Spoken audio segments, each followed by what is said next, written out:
หลวงเวียงจันทร์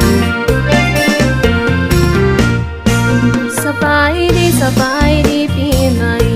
หมุนเวียนมาไกลอีกครั้งอีกคนหวังสงลาสิ้นบานกันทุกคนยังบ่โดนคงจะมีผลสิ่งที่ดีปีใหม่ปีนี้ขอจงมีใจยิ้มแย้มแจ่มใสสดชื่นสุขีให้ความโศกเศร้าอย่าหาวิสุขสำราญเต็มที่เหลือกินเหลือใส่กันทุกคนปีเก่าผ่านไปปีใหม่เวียนมาพบแต่ความก้าวหน้าพบแต่สิ่งถ้าขาดจากน้ำตามเหตุของประเพณีชีวิตจะได้สุขีตลอดปีตลอดไป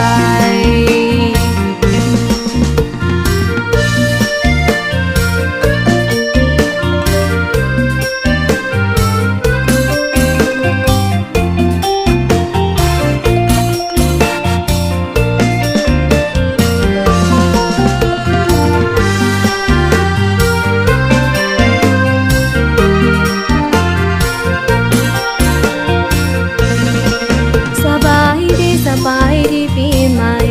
เป็นปีมหาไสที่มีรถไฟความไวสูงน้ำตาพอแทนสู่จุดหมายมุ่ง